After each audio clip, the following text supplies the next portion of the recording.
भारत की वीर गाथाओं में एक नाम है जो सिर्फ इतिहास नहीं बल्कि हमारी आत्मा का हिस्सा है। क्या रानी लक्ष्मीबाई सिर्फ एक कविता का नाम थी या वो एक आग थी जो अंग्रेजों के सीने में जल गई? आज हम जानेंगे उस महान योद्धा की कहानी जिसने कहा था, मैं अपनी झांसी नहीं दूंगी, और अपने इस वादे को निभाने के लिए अपनी जान तक दे दी। ये सिर्फ एक रानी की कहानी नहीं है, ये उस भारतीय नारी की गाथा है जिसने दुनिया को दिखाया कि स्त्री शक्ति का मतलब क्या होता है। ये उस माँ की दास्तान है जिसने अपने बेटे को पीठ पर बांधकर युद्ध भूमि में उतरने का साहस दिखाया। ये उस वीरांगना की कहानी है जिसके नाम से आज भी अंग्रेज कांप जाते हैं। लेकिन इस कहानी की शुरुआत कहाँ से होती है? कैसे एक छोटी सी बच्ची भारत की सबसे बड़ी योद्धा बनी? कैसे मणिकर्णिका से लक्ष्मीबाई का सफर हुआ? आइए इस अमर गाथा की शुरुआत करते हैं। 19 नवंबर 1828 की सुबह वाराणसी के पवित्र घाटों के पास एक बच्ची का जन्म हुआ। गंगा मैया की धारा जैसे इस नवजात को आशीर्वाद दे रही थी। नाम रखा गया मणिकर्णिका, जो गंगा का ही एक नाम है, लेकिन प्यार से सब उसे मनु कहते थे। लेकिन ये कोई साधारण बच्ची नहीं थी। इसकी आंखों में एक अलग ही तेज था, जैसे कोई दिव्य ज्योति जल रही हो। मनु के पिता मोरोपंत तांबे एक विद्वान और कुशल सलाहकार थे। वो पेशवा बाजीराव द्वितीय के दरबार में काम करते थे। मनु की मां भागीरथी देवी एक धर्मपरायण और समझदार महिला थी। लेकिन जब मनु सिर्फ 4 साल की थी तो उसकी मां का देहांत हो गया। ये घटना मनु के जीवन में एक बड़ा मोड़ साबित हुई। मां के जाने के बाद मोरोपंत को एहसास हुआ कि अब उन्हें अपनी बेटी की परवरिश अकेले करनी होगी। वो बिठूर चले गए, जहां पेशवा बाजीराव का दरबार था। यहीं मनु की असली शिक्षा शुरू हुई। लेकिन ये कोई सामान्य शिक्षा नहीं थी। जब दूसरी लड़कियां गुड़ियों से खेलती थीं, मनु तलवार उठाती थी। जब दूसरी बच्चियां घर के काम सीखती थीं, मनु घोड़े की सवारी करती थी। जब दूसरी लड़कियां सिलाई कढ़ाई में मन लगाती थीं, मनु निशानेबाजी का अभ्यास करती थी। समाज कहता था ये तो विद्रोह है, लेकिन मनु के पिता मोरोपंत तांबे जानते थे कि उनकी बेटी में कुछ खास बात है। पेशवा बाजीराव भी मनु से बहुत प्रभावित थे। उन्होंने देखा था कि ये लड़की कोई सामान्य बच्ची नहीं है। मनु के बचपन के साथी थे नाना साहब और तात्या टोपे, जो बाद में 1857 के विद्रोह में उसके साथ खड़े हुए थे। ये तीनों बच्चे साथ खेलते थे, साथ पढ़ते थे और साथ युद्ध कला सीखते थे। बचपन से ही मनु में एक अलग तेज था। वो सिर्फ शारीरिक रूप से मजबूत नहीं थी, बल्कि मानसिक रूप से भी बेहद दृढ़ थी। उसकी आंखों में एक चमक थी जो कहती थी, मैं किसी के आगे झुकने वाली नहीं हूं। जब वो तलवार चलाती थी तो लगता था जैसे ये उसका जन्म सिद्ध अधिकार है। घोड़े की सवारी करते समय उसकी निडरता देखकर लोग हैरान रह जाते थे। मनु की तलवारबाजी देखकर उस्ताद भी दंग रह जाते थे। उसकी हर वार में एक अलग शक्ति थी। जब वो घोड़े पर सवार होकर तलवार चलाती थी तो लगता था जैसे कोई देवी साक्षात युद्ध कर रही हो। उसकी निशानेबाजी इतनी सटीक थी कि एक बार में ही निशाना लग जाता था।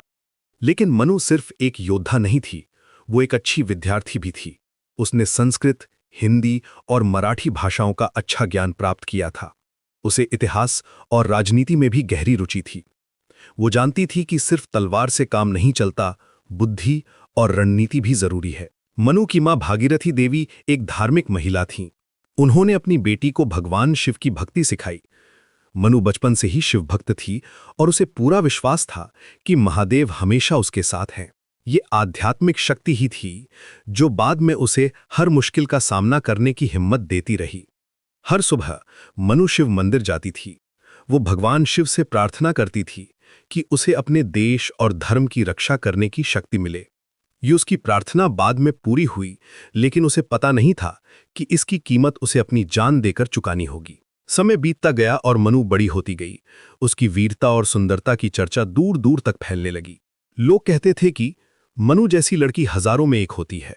उसका रूप देवी लक्ष्मी जैसा था और उसका तेज देवी दुर्गा जैसा था। तभी झांसी के राजा गंगाधर राव का प्रस्ताव आया। राजा गंगाधर राव एक न्यायप्रिय और विद्वान शासक थे। वो मनु की वीरता और गुणों से बहुत प्रभावित थे। उन्होंने सोचा कि मनु जैसी लड़की ही झांसी की रानी बनने के योग्य है। 1842 में मनु का विवाह राजा गंगाधर राव से हुआ और वो बन गई रानी लक्ष्मीबाई। लेकिन ये सिर्फ नाम का बदलाव नहीं था, ये एक योद्धा का जन्म था। मणिकर्णिका से लक्ष्मीबाई बनने का सफर पूरा हो गया था। विवाह के समय जो रस्में हुईं वो भी अलग थीं। मनु ने कहा था कि वो सिर्फ एक पत्नी नहीं बनना चाहती, बल्कि एक सच्ची सहयोगी बनना चाहती है। राजा गंगाधर राव ने उसकी ये बात मान ली और उसे राजकाज में भी हिस्सा दिया। झांसी आकर लक्ष्मीबाई ने देखा कि यहाँ की प्रजा कितनी खुश है। राजा गंगाधर राव एक न्यायप्रिय और दयालु शासक थे। वो अपनी प्रजा से बहुत प्रेम करते थे और उनकी हर समस्या का समाधान करने की कोशिश करते थे। लक्ष्मीबाई ने भी अपने पति के साथ मिलकर झांसी की भलाई के लिए काम किया। लक्ष्मीबाई ने झांसी में कई सुधार किए। उसने महिलाओं की शिक्षा पर विशेष ध्यान दिया। उसका मानना था कि जब तक महिलाएं शिक्षित नहीं होंगी, तब तक समाज का पूरा विकास नहीं हो सकता। उसने कई स्कूल खोले, जहां लड़कियों को भी पढ़ने का मौका मिलता था। वो सिर्फ एक रानी नहीं थी, बल्कि एक सच्ची सेविका थी जो अपनी प्रजा से प्रेम करती थी। वो अक्सर प्रजा के बीच जाती थी और उनकी समस्याएं सुनती थी। गरीबों की मदद करना, अनाथों का ख्याल रखना, विधवाओं की सहायता करना, ये सब उसके नियमित काम थे। लक्ष्मीबाई ने झांसी की सेना को भी मजबूत बनाया। उसने देखा था कि अंग्रेज धीरे धीरे भारत पर अपना कब्जा बढ़ा रहे हैं। उसे लगता था कि कभी ना कभी झांसी को भी इनका सामना करना पड़ेगा, इसलिए उसने सेना की ट्रेनिंग पर विशेष ध्यान दिया। लेकिन खुशी के ये दिन ज्यादा नहीं चले। पहले तो लक्ष्मीबाई का एक बेटा हुआ था, लेकिन वो बचपन में ही चल बसा। ये दुख लक्ष्मीबाई और राजा गंगाधर राव दोनों के लिए बहुत बड़ा था। फिर 1853 में राजा गंगाधर राव बीमार पड़ गए। राजा की बीमारी बढ़ती जा रही थी। डॉक्टरों ने हार मान ली थी। लक्ष्मीबाई दिन रात अपने पति की सेवा करती रही। वो जानती थी कि उसका पति उसे छोड़कर जाने वाला है। उसकी हालत बिगड़ती जा रही थी और लक्ष्मीबाई को एहसास हो गया कि अब उन्हें अकेले ही झांसी की जिम्मेदारी संभालनी होगी। राजा गंगाधर राव को भी पता था कि वो ज्यादा दिन नहीं जी सकते। उन्होंने अपनी पत्नी से कहा, लक्ष्मी, मैं तुम्हें अकेला छोड़कर जा रहा हूं, लेकिन मुझे पूरा भरोसा है कि तुम झांसी की अच्छी तरह रक्षा करोगी। राजा की मृत्यु से पहले उन्होंने दामोदर राव को गोद लिया ताकि झांसी का उत्तराधिकार सुरक्षित रह सके। दामोदर राव राजा गंगाधर राव के रिश्तेदार का बेटा था। वो सिर्फ 5 साल का था जब उसे गोद लिया गया। लक्ष्मीबाई ने उसे अपना बेटा मानकर पाला। वो जानती थी कि ये बच्चा ही झांसी का भविष्य है। 1853 में राजा गंगाधर राव की मृत्यु हो गई। लक्ष्मीबाई अब विधवा थी, लेकिन उसका संकल्प और भी मजबूत हो गया था। वो जानती थी कि अब उसे न सिर्फ अपने बेटे दामोदर राव की रक्षा करनी है, बल्कि पूरी झांसी की भी। लेकिन अंग्रेजों की नज़र झांसी पर लग चुकी थी। पति की मृत्यु के बाद लक्ष्मीबाई ने शोक मनाया, लेकिन वो टूटी नहीं। उसने कहा, मैं रो सकती हूं, लेकिन हार नहीं सकती। झांसी मेरी जिम्मेदारी है और मैं इसे पूरा करूंगी। उसने तुरंत झांसी के प्रशासन को संभाला और दामोदर राव के नाम पर राज करना शुरू कर दिया। लेकिन अंग्रेजों के मन में कुछ और ही चल रहा था। लॉर्ड डलहौजी की हड़प नीति के तहत अंग्रेज कंपनी ने झांसी पर कब्जा करने का फैसला किया। उनका कहना था कि चूंकि राजा गंगाधर राव का कोई प्राकृतिक उत्तराधिकारी नहीं है, इसलिए झांसी अब ब्रिटिश सरकार की हो गई। ये हड़प नीति एक शैतानी चाल थी। अंग्रेज इसके जरिए एक के बाद एक भारतीय रियासतों को हड़प रहे थे। उन्होंने कहा कि अगर किसी राजा का प्राकृतिक बेटा नहीं है तो गोद लेने की परंपरा मान्य नहीं है। ये बात पूरी तरह से भारतीय संस्कृति के खिलाफ थी। जब ये खबर लक्ष्मीबाई तक पहुंची तो उसकी आंखों में आग जल उठी। वो समझ गई कि अंग्रेज झांसी को हड़पना चाहते हैं। उसने तुरंत अपने मंत्रियों और सेनापतियों को बुलाया। उसने कहा कि ये अंग्रेज हमारी संस्कृति, हमारे धर्म और हमारी परंपराओं का अपमान कर रहे हैं। मैं इसे बर्दाश्त नहीं करूंगी। अंग्रेजों ने लक्ष्मीबाई को एक पेंशन का ऑफर दिया। उन्होंने कहा कि वो झांसी छोड़कर वाराणसी जा सकती है और वहां एक पेंशनर की तरह जिंदगी बिता सकती है। लेकिन लक्ष्मीबाई के लिए यह सबसे बड़ा अपमान था। उस दिन झांसी के दरबार में एक ऐसी आवाज गूंजी जो इतिहास में हमेशा के लिए दर्ज हो गई। रानी लक्ष्मीबाई ने गरज कर कहा, मैं अपनी झांसी नहीं दूंगी। ये सिर्फ शब्द नहीं थे, ये एक संकल्प था, एक चुनौती थी, एक वादा था जो उसने अपनी मातृभूमि से किया था। जब उसने ये शब्द कहे तो पूरा दरबार गूंज उठा। सभी दरबारी, सेनापति और मंत्री खुशी से नारे लगाने लगे। उन्होंने कहा, रानी माता की जय, झांसी की जय। उस दिन से लक्ष्मीबाई सिर्फ झांसी की रानी नहीं रहीं, बल्कि भारतीय स्वतंत्रता संग्राम की पहली महान योद्धा बन गईं। अंग्रेजों ने सोचा था कि एक विधवा रानी उनके सामने टिक नहीं पाएगी। वो ये भूल गए थे कि भारतीय महिलाओं में कितनी शक्ति होती है, लेकिन वो नहीं जानते थे कि लक्ष्मीबाई कौन है। उसने झांसी की किलेबंदी मजबूत करवाई, सेना को प्रशिक्षित किया और हर तरह से युद्ध की तैयारी शुरू कर दी। लक्ष्मीबाई ने झांसी के हर कोने को मजबूत बनाया। उसने किले की दीवारें ऊंची करवाईं, तोपें लगवाईं और हथियारों का भंडार तैयार किया। वो जानती थी कि अंग्रेज जल्दी ही हमला करेंगे और उसे हर हाल में तैयार रहना होगा। लक्ष्मीबाई सिर्फ एक योद्धा नहीं थी, वो एक कुशल रणनीतिकार भी थी। उसने झांसी के चारों तरफ रक्षा की कई पंक्तियां बनवाईं। उसने गुप्तचर भेजे जो अंग्रेजों की हर हरकत पर नजर रखते थे। उसने दूसरी रियासतों से भी संपर्क बनाया और उनसे सहायता मांगी। उसकी सेना में न सिर्फ पुरुष थे बल्कि महिलाएं भी थीं जो उसके नेतृत्व में लड़ने को तैयार थीं। उसने एक महिला सेना बनाई थी जिसकी अगुवाई झलकारी बाई करती थी। झलकारी बाई लक्ष्मीबाई की हमशक्ल थी और वो उसकी सबसे भरोसेमंद साथी थी। लक्ष्मीबाई कहती थी कि स्त्री होना कमजोरी नहीं, शक्ति है, और उसने इसे साबित भी किया। उसकी महिला सेना में सैकड़ों औरतें थीं जो तलवार, भाला और तीर कमान चलाने में माहिर थीं। ये औरतें अपने घरों की रक्षा के लिए अपनी जान देने को तैयार थीं। 1857 का साल आया। ये वो साल था जब पूरे भारत में स्वतंत्रता की आग भड़की। मेरठ से शुरू हुई ये क्रांति दिल्ली, लखनऊ, कानपुर होते हुए झांसी तक पहुंची। लक्ष्मीबाई ने इसे अपनी झांसी को बचाने का सुनहरा मौका समझा। मेरठ में जो हुआ था उसकी खबर झांसी तक पहुंची। भारतीय सैनिकों ने अंग्रेज अफसरों के खिलाफ विद्रोह कर दिया था। उन्होंने कहा था कि वो गाय और सूअर की चर्बी वाले कारतूसों का इस्तेमाल नहीं करेंगे क्योंकि ये उनके धर्म के खिलाफ है। भारत का पहला स्वतंत्रता संग्राम शुरू हो चुका था और रानी लक्ष्मीबाई इसकी एक प्रमुख योद्धा बन गई थी। उसने न सिर्फ झांसी की रक्षा की बल्कि दूसरे क्रांतिकारियों का भी साथ दिया। तांतिया टोपे, राव साहब, नाना साहब जैसे वीरों के साथ मिलकर उसने अंग्रेजों के खिलाफ एक मजबूत मोर्चा बनाया। झांसी में भी क्रांति की आग फैली। यहाँ के भारतीय सैनिकों ने अंग्रेज अफसरों के खिलाफ बगावत कर दी। लक्ष्मीबाई ने इन सैनिकों का साथ दिया और उन्हें अपनी सेना में शामिल कर लिया। अब झांसी पूरी तरह से आज़ाद हो गई थी, लेकिन अंग्रेज चुप बैठने वाले नहीं थे। उन्होंने तुरंत अपनी सेनाएं भेजी। सर ह्यू रोज के नेतृत्व में एक बड़ी फौज झांसी की तरफ बढ़ रही थी। ये फौज 4300 सैनिकों की थी और इसमें तोपखाना भी था। मार्च 1858 में सर ह्यू रोज के नेतृत्व में अंग्रेजी सेना ने झांसी पर हमला किया, लेकिन उन्होंने जो देखा वो उनकी कल्पना से कहीं ज्यादा था। झांसी का हर नागरिक अपनी रानी के साथ खड़ा था। महिलाएं, पुरुष, बच्चे सब अपनी मातृभूमि की रक्षा के लिए तैयार थे। जब अंग्रेजी सेना झांसी के पास पहुंची तो उन्होंने देखा कि किले पर भगवा झंडा लहरा रहा है। किले की दीवारों पर तोपें तैनात हैं और सैनिक अपनी जगह पर तैयार खड़े हैं।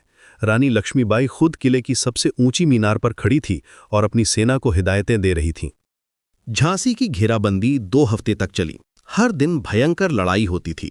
अंग्रेजों की तोपें झांसी के किले पर गोले बरसा रही थीं, लेकिन झांसी वाले भी जवाब दे रहे थे। रानी लक्ष्मीबाई खुद किले की दीवारों पर खड़ी होकर अपनी सेना का नेतृत्व करती थी। लड़ाई के दौरान कई बार ऐसा हुआ कि अंग्रेज सैनिक किले की दीवार तक पहुंच गए, लेकिन हर बार झांसी के वीरों ने उन्हें भगा दिया। महिला सेना भी बहुत बहादुरी से लड़ रही थी। झलकारी बाई और दूसरी महिला योद्धाओं ने कई अंग्रेज सैनिकों को मार गिराया। उसकी तलवार की चमक और उसकी वीरता देखकर अंग्रेज सैनिक भी हैरान रह जाते थे। एक अंग्रेज अफसर ने कहा था, ये औरत नहीं, शैतान है। लेकिन लक्ष्मीबाई के लिए ये तारीफ थी, गाली नहीं। वो जानती थी कि अगर वो अपने दुश्मनों के दिल में डर पैदा कर सकती है तो आधी जीत उसकी हो गई। रानी लक्ष्मीबाई की लड़ाई सिर्फ तलवार से नहीं थी, वो अपने सैनिकों का मनोबल भी बढ़ाती रहती थी। वो कहती थी कि हम अपनी मातृभूमि के लिए लड़ रहे हैं, हमारे पास सच्चाई है, न्याय है और भगवान का आशीर्वाद है, हम हार नहीं सकते। लेकिन संख्या और हथियारों के मामले में अंग्रेज भारी थे। उनके पास आधुनिक तोपें थीं, बंदूकें थीं और एक बड़ी सेना थी। झांसी के पास सिर्फ साहस था, लेकिन कभी-कभी साहस भी काफी नहीं होता। धीरे धीरे झांसी का किला टूटने लगा। अंग्रेजों ने किले की दीवार में एक बड़ा छेद कर दिया था। झांसी के कई बहादुर सैनिक मारे गए थे। रानी लक्ष्मीबाई समझ गईं कि अब यहां टिकना मुश्किल है, लेकिन वो हार मानने वाली नहीं थी। उसने एक साहसिक फैसला लिया। अपने बेटे दामोदर राव को पीठ पर बांधकर वो घोड़े पर सवार हुई और किले से कूद गई। उसका घोड़ा सहस्त्रार्जुन था, जो बहुत तेज और वफादार था। ये घोड़ा जानता था कि उसकी मालकिन की जान खतरे में है। ये दृश्य इतना अविश्वसनीय था कि अंग्रेज सैनिक भी दंग रह गए। एक महिला अपने बच्चे को पीठ पर बांधे घोड़े पर सवार होकर किले से कूद रही है। ये किसी फिल्म का दृश्य लग रहा था, लेकिन यह हकीकत थी। रानी लक्ष्मीबाई की वीरता का यह सबसे प्रसिद्ध किस्सा है। जब लक्ष्मीबाई घोड़े पर सवार होकर किले से कूदी तो उसके दिल में सिर्फ एक ही बात थी, दामोदर राव की सुरक्षा। वो जानती थी कि अगर वो पकड़ी रही तो अंग्रेज उसके बेटे को भी नहीं छोड़ेंगे। इसलिए उसने अपनी और अपने बेटे की जान की परवाह न करते हुए ये जोखिम उठाया। झांसी से निकलने के बाद रानी लक्ष्मीबाई कालपी पहुंची, जहां तात्या टोपे और राव साहब उसका इंतजार कर रहे थे। ये सभी क्रांतिकारी मिलकर अंग्रेजों के खिलाफ लड़ाई जारी रखना चाहते थे। यहां उन्होंने मिलकर एक नई रणनीति बनाई। कालपी पहुंचकर लक्ष्मीबाई ने देखा कि यहां भी क्रांतिकारियों का जोश कम नहीं हुआ है। तात्या टोपे ने उसका बहुत सम्मान किया और कहा कि रानी जी, आपने झांसी में जो वीरता दिखाई है वो हमारे लिए प्रेरणा है। उनका अगला लक्ष्य था ग्वालियर पर कब्जा करना, क्योंकि वहां से वो अंग्रेजों के खिलाफ एक मजबूत अभियान चला सकते थे। ग्वालियर एक महत्वपूर्ण किला था, यहां से पूरे मध्य भारत पर नियंत्रण रखा जा सकता था। अगर क्रांतिकारी ग्वालियर पर कब्जा कर लेते तो वो अंग्रेजों के लिए बहुत बड़ी समस्या बन जाते। ग्वालियर पहुंचकर क्रांतिकारियों ने किले पर कब्जा कर लिया। यहां के सैनिकों ने भी उनका साथ दिया। लक्ष्मीबाई को लगा कि अब शायद स्थिति उनके पक्ष में हो सकती है, लेकिन अंग्रेज भी पीछे नहीं हटने वाले थे। सर ह्यू रोज की सेना ग्वालियर की तरफ बढ़ रही थी। उसने झांसी को जीतने के बाद कालपी को भी हरा दिया था। अब उसका अगला निशाना ग्वालियर था। रानी लक्ष्मीबाई जानती थी कि अब फैसलाकुन लड़ाई होने वाली है। 18 जून 1858 की सुबह ग्वालियर के पास कोटा की सराय में अंतिम युद्ध शुरू हुआ। ये दिन भारतीय इतिहास में हमेशा के लिए दर्ज हो गया। रानी लक्ष्मीबाई अपने घोड़े सहस्त्रार्जुन पर सवार होकर युद्ध भूमि में उतरी। उस दिन की सुबह बहुत खूबसूरत थी। सूरज निकल रहा था और पंछी चहक रहे थे, लेकिन युद्ध भूमि में मौत का सन्नाटा था। दोनों तरफ की सेनाएं एक दूसरे के सामने खड़ी थी। लक्ष्मीबाई ने अपने सैनिकों से कहा, आज हम अपनी मातृभूमि के लिए अंतिम लड़ाई लड़ेंगे। जो भी हो, हम अपना सिर ऊंचा रखकर लड़ेंगे। उसकी तलवार की चमक और उसकी वीरता देखकर दुश्मन भी डर जाते थे। वो युद्ध भूमि में एक तूफान की तरह घूम रही थी। जहां भी उसकी तलवार जाती थी वहां अंग्रेज सैनिक गिर जाते थे। उसके घोड़े सहस्त्रार्जुन भी अपनी मालकिन के साथ पूरी वफादारी से लड़ रहा था। लड़ाई के दौरान रानी लक्ष्मीबाई गंभीर रूप से घायल हो गई। उसके सिर पर तलवार का वार लगा था और खून बह रहा था। उसके शरीर पर कई जगह चोटें थीं, लेकिन फिर भी वो लड़ती रही। उसने कहा, मैं तब तक लड़ूंगी जब तक मेरे शरीर में एक बूंद खून है। जब उसे एहसास हुआ कि अब उसका अंत नज़दीक है तो उसने अपने साथी से कहा, मेरा शरीर अंग्रेज़ों के हाथ ना लगे। ये उसकी अंतिम इच्छा थी। वो नहीं चाहती थी कि मरने के बाद भी अंग्रेज़ उसका अपमान करें। उस दिन भारत माता ने अपनी एक वीर बेटी को खो दिया, लेकिन रानी लक्ष्मीबाई की मृत्यु सिर्फ एक अंत नहीं थी, बल्कि एक नई शुरुआत थी। उसने साबित कर दिया था कि भारतीय महिलाएं किसी से कम नहीं हैं। उसने दिखा दिया था कि मातृभूमि के लिए जान देना सबसे बड़ा सम्मान है। अंग्रेज अफसरों ने भी उसकी वीरता को सलाम किया था।